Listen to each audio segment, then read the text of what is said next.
ఎవడో యూపీఎస్సీ చేశాడు, తనకి జాబ్ వచ్చేసింది, హ్యాపీగా సెటిల్ అయిపోయాడు, ఊళ్ళో బోల్డ్ అంత రెస్పెక్ట్ వచ్చేసింది, మంచి శాలరీ వచ్చేసింది, మంచి పిల్లనిచ్చి పెళ్లి చేశారు, బోల్డ్ కట్న కానుకలు వచ్చినాయి, ఇప్పుడు హ్యాపీగా బ్రతికేస్తున్నాడు. అలాంటి వాడిని చూసి మోటివేట్ అయ్యి నువ్వు యూపీఎస్సీ రాద్దాం అనుకుంటే డ్రాప్ అయిపో. లేదు, ఆ ఒక దాన్ని ఏమంటారు, ఒక సర్టెన్ లెవెల్లో ఉన్న జాబ్ కొడితే ఒక మంచి కార్ వస్తుందంట, బంగ్లా వస్తుందంట, చుట్టూ 2-3 సెక్యూరిటీ గార్డులు ఉంటారంట, అదిరిపోద్దంట, అసలు ఇప్పుడు దాకా మనకు బ్యాక్గ్రౌండ్ లేదు కదా, మనం గట్టిగా ప్రిపేర్ అయ్యి ఇది కొట్టేస్తే మనకు అంత బ్యాక్గ్రౌండ్ వచ్చేస్తుంది అనే మోటివేషన్తో నువ్వు యూపీఎస్సీకి ప్రిపేర్ అవుతున్నట్టయితే ఇప్పుడే డ్రాప్ అయిపో. గవర్నమెంట్ ఉద్యోగం తెచ్చుకుంటేనే పిల్లనిస్తారు, గవర్నమెంట్ ఉద్యోగం తెచ్చుకుంటేనే మీ ఊళ్ళో మనిషిలా చూస్తున్నారు, గవర్నమెంట్ ఉద్యోగం తెచ్చుకుంటేనే బ్రతుకు లేదంటే సావు అనుకునేలాగా నువ్వు ఫీల్ అవుతున్నట్టయితే ఇప్పుడే ఆ ప్రిపరేషన్ ఆపే.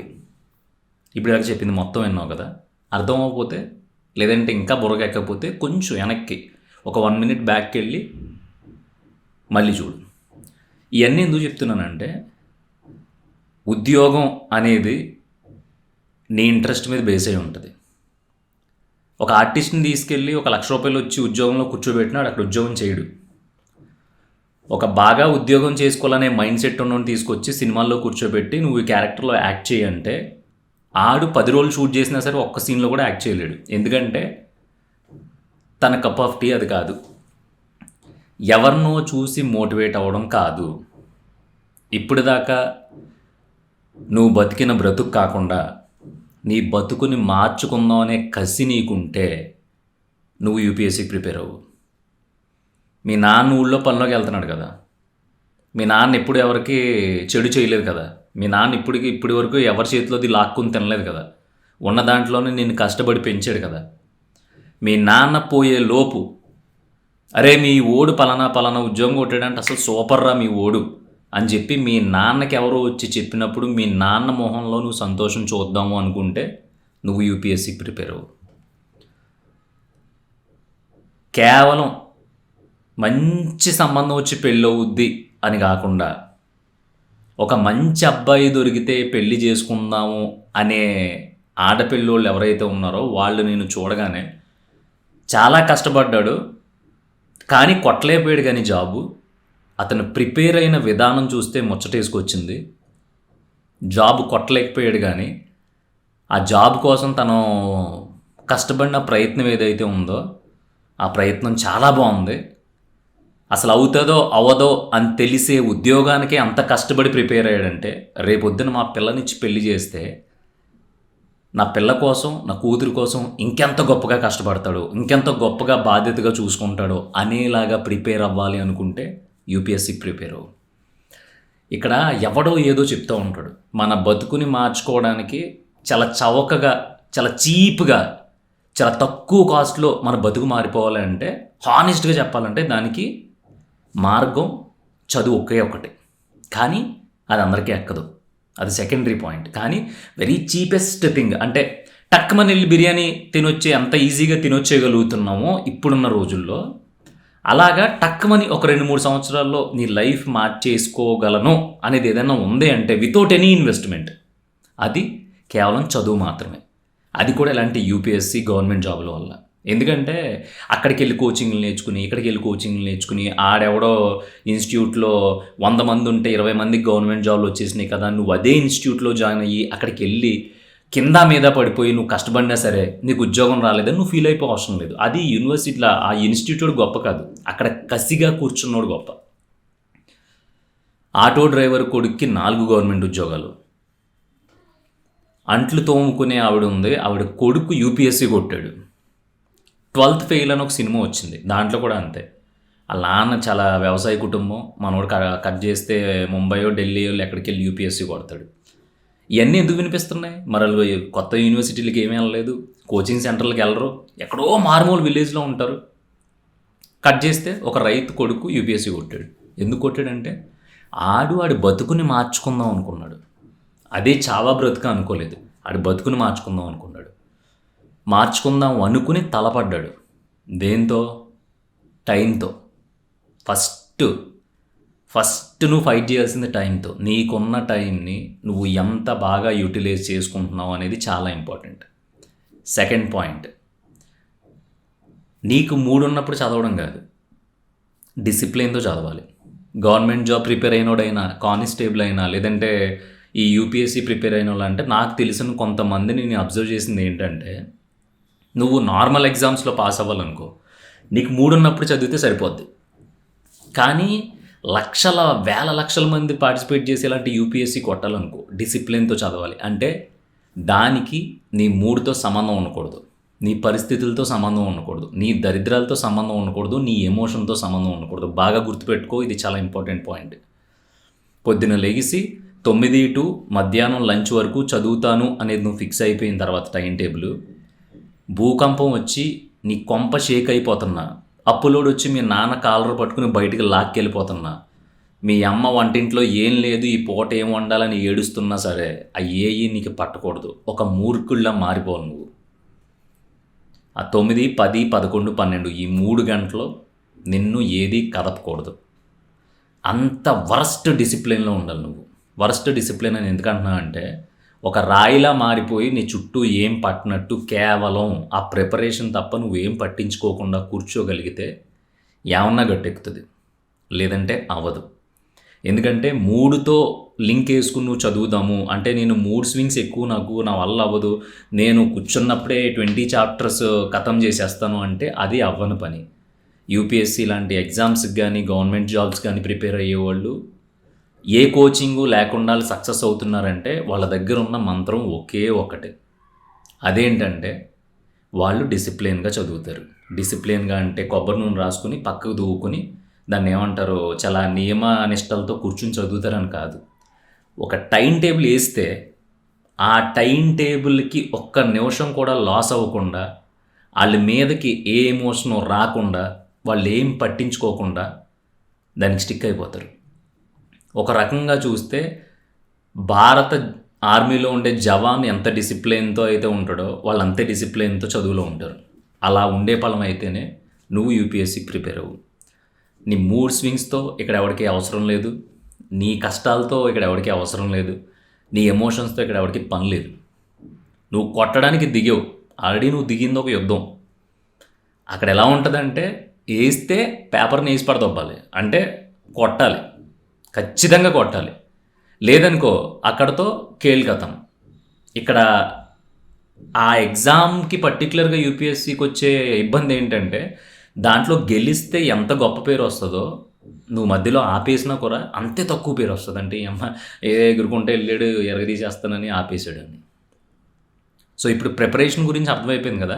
అంటే ఈ టైంలో ఈ సబ్జెక్ట్, ఈ టైంలో ఈ సబ్జెక్ట్, ఇన్ని సబ్జెక్ట్స్ ఉంటాయి, ఇవి వస్తాయి అనేది చెప్పడం నా వల్ల కాదు. ఎందుకంటే మనం అంతా దాన్ని ఏమంటారో చదువుల తండ్రులం కాదు. కానీ డిసిప్లిన్ గురించి నాకు చాలా బాగా ఐడియా ఉంది. నేను ఆ 12th ఫెయిల్ గురించి కూడా మన ఛానల్లో నువ్వు చాలా కిందికి వెళ్ళిపోతే ఉంటుంది. 12th ఫెయిల్ సినిమా గురించి నేను 4 వీడియోస్ చేశాను. ఎందుకంటే మీకు అక్కడ డిసిప్లిన్ కనిపిస్తుంది తనలో.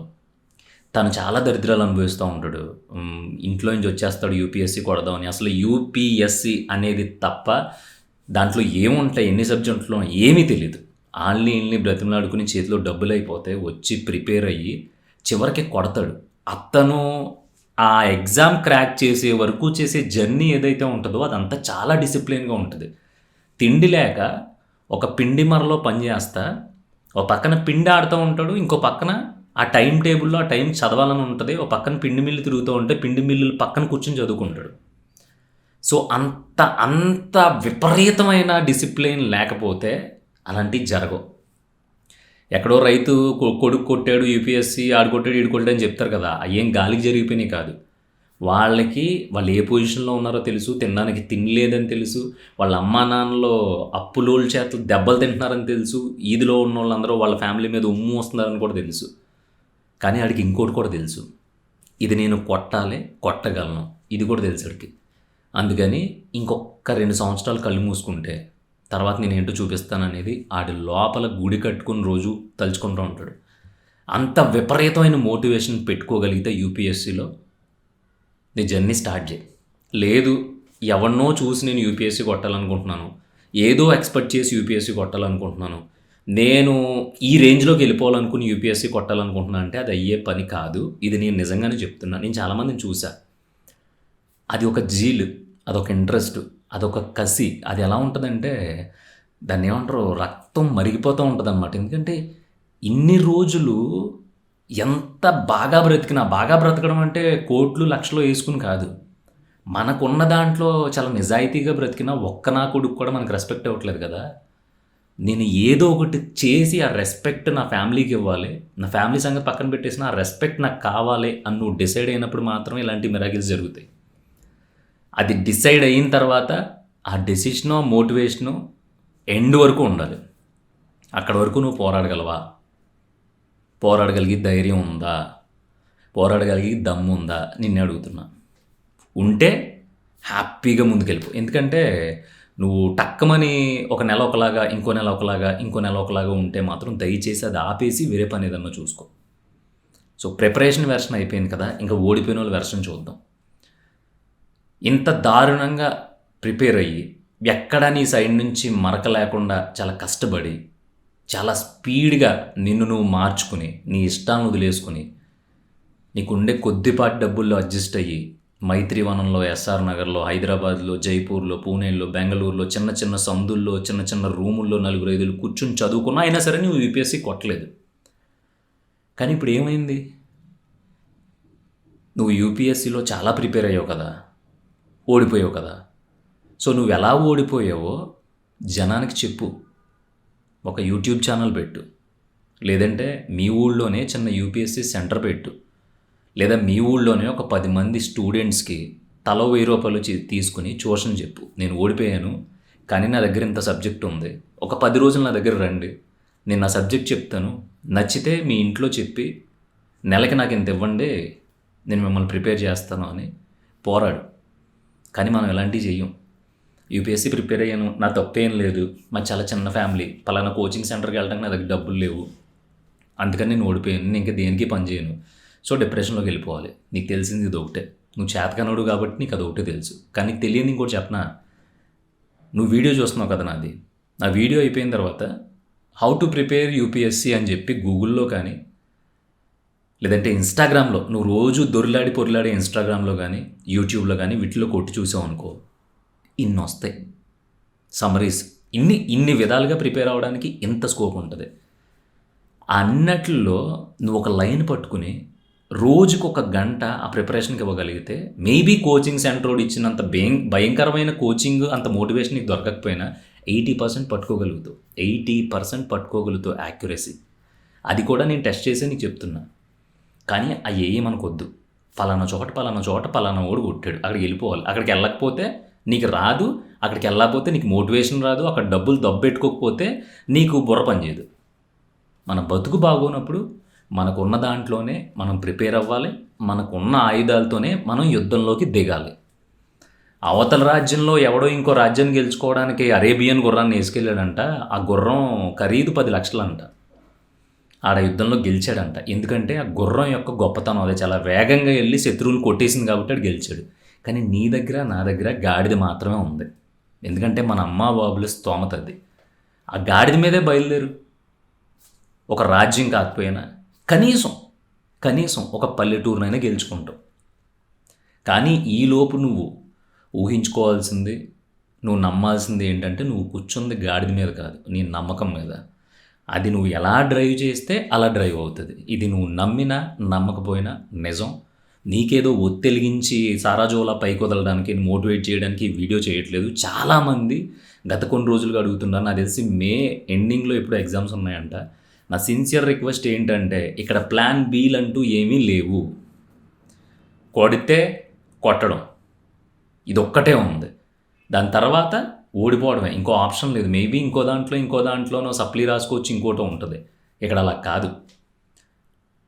ఒక్కసారి ఓడిపోయాం, ఒకసారి మనం చేయలేకపోయాం అన్న తర్వాత చాలా భయాలు మనం చుట్టుముట్టేస్తాయి. చాలామంది అంటారు ఓటమికి విజయానికి తొలిమెట్లు ఇవన్నీ అంటారు. వదిలేసి అసలు మనం ఒక్క ఛాన్స్ కూడా వదలకూడదు అన్నట్టు ప్లాన్ ఏ మాత్రమే ఉంది ఇక్కడ అనేది నువ్వు పెట్టుకోగలిగితే నాకు తెలిసి ఖచ్చితంగా కొడతావు.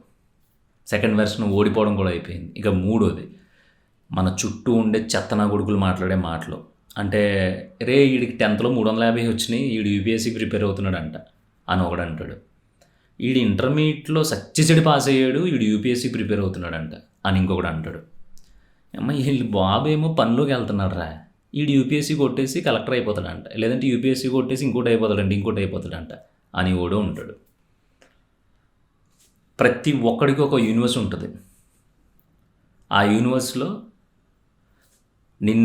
నేను ఒకలా చూస్తా, ఇంకొకడు ఒకలా చూస్తాడు, ఇంకొకడు ఒకలా చూస్తాడు. వాళ్ళందరికీ నువ్వు సమాధానాలు చెప్పుకొని, వాళ్ళందరికీ ఎక్స్ప్లెనేషన్లు ఇచ్చుకొని, వాళ్ళన్న అన్ని మాటల్ని నీ బుర్రకి ఎక్కించుకొని, మరి నువ్వు ఎక్కించుకోవాల్సిన అసలైన సమాచారాన్ని ఇంకెక్కడ పెట్టుకుందామని నాకు అర్థం కాక అడుగుతాను. అట్లీస్ట్ ఓకే మీ బాబు పనిలోకి వెళ్తున్నాడు, నువ్వు యూపీఎస్సీ ట్రై చేయాలనే గొప్ప ఆలోచన నీకు వచ్చింది, ఆ ఎదవకు రాలేదు కదా. ఆడింకా బాతాకనీలు కొట్టుకుంటూ తిరుగుతున్నాడు, పని పాట లేకుండా రోడ్లంతా తిరుగుతున్నాడు. వాళ్ళు బాబు వాళ్ళ తాత సంపాదించి ఇచ్చారు కాబట్టి. అదే ఆడు నీ పొజిషన్లో ఉంటే ఆడికి అడుక్కున్నా కూడా ఎవడో ముద్ద కూడా వేయడు. ఆడి రేంజ్ అది. అలాంటి ఎవడో ఎదవ మనల్ని మాట అన్నాడని చెప్పేసి నువ్వు జుట్టు పీకేసుకుంటున్నావు చూసావా, అది నీ పొరపాటు. ఇక్కడ ఓడిపోయినా గెలిచినా యూపీఎస్సీ అనే దాన్ని ఎవడైతే పట్టుకోవాలి అనే ఆలోచన వచ్చిందో వాళ్ళందరూ హీరోసే నాకు తెలిసి. ఎందుకంటే ఒరే కొండ్రా, దాన్ని డైరెక్ట్గా వెళ్ళి మనం ఇలా తలతో గుద్దితే తల బొప్పి కడుతుంది, లేదంటే బొక్క పడి రక్తం వచ్చేస్తుంది, కుట్లు పడతాయి, చాలా రిస్క్ కదా అని ఆడికి తెలిసినా సరే ఆడికి కొట్టడానికి వెళ్తాడు చూసావా. ఆడికి ఎంత దమ్ము ఉంటే, ఎంత ధైర్యం ఉంటే కొట్టడానికి వెళ్తాడు, అది అమ్మాయి అయినా అబ్బాయి అయినా. సో యూపీఎస్సీ అనేది కొండ కూడా కదా, అది ఒక కైలాస పర్వతం లాంటిది. దాన్ని నువ్వు కొట్టాలనుకోవడానికి మైండ్లో ఆల్రెడీ ఫిక్స్ అయిపోయావు. So already you are a hero. ఓడిపో గెలు, వాట్ ఎవర్ ఇట్ ఈజ్, ఏం జరిగినా సరే. కానీ చాలామంది పిరికి పందలు, కనీసం నార్మల్ ఎగ్జామ్ కూడా ఫేస్ చేయలేని పిరికి పందలు అందరూ నేను కొన్ని మాటలు అంటున్నారని నువ్వు పట్టించుకో. ఏళ్ళు కొట్టు, వస్తే వస్తుంది, లేదు ఎక్స్పీరియన్స్ వస్తుంది. సో నీ దగ్గర కావాల్సినంత నాలెడ్జ్ ఉంటుంది. రేపొద్దున ఏ స్కూల్కి వెళ్ళి నువ్వు పుస్తకం పట్టుకొని పాఠం చెప్పినా సరే లెక్చరర్స్తో పాటు ప్రిన్సిపల్తో పాటు చెవులు అప్పగించి వింటారు, ఎందుకంటే అంత నాలెడ్జ్ నీ దగ్గర ఉంటుంది కాబట్టి. సో ఆల్రెడీ నీ కోసం ఒక ఉద్యోగం ప్రతి టౌన్లోనూ ప్రతి ఊళ్ళోనూ రెడీగా ఉంది. ఎందుకంటే యు ఆర్ ఏ వారియర్. నువ్వు ఆల్రెడీ ఒక పెద్ద సైన్యాన్ని రెడీ చేసుకున్నావు సబ్జెక్ట్ రూపంలో. ఆ సైన్యం నువ్వు చచ్చే వరకు నీతోనే ఉంటుంది. సో యోధుడికి యుద్ధం కొత్త కాదు, కానీ ఆ యోధుడు అర్థం చేసుకోవాల్సింది ఏంటంటే యుద్ధంలో ఖచ్చితంగా ఓటమి ఉంటుంది. ఓటమి లేని యుద్ధం ఈ ప్రపంచంలో, ఈ చరిత్రలో, రాబోయే యుగాల్లో, రాబోయే కాలాల్లో ఉండదని నువ్వు గుర్తుపెట్టుకో. So wish you all the best. యూపీఎస్సీకి అలాగే మిగతా ఏ ఎగ్జామ్కి ప్రిపేర్ అయిన వాళ్ళు అయినా సరే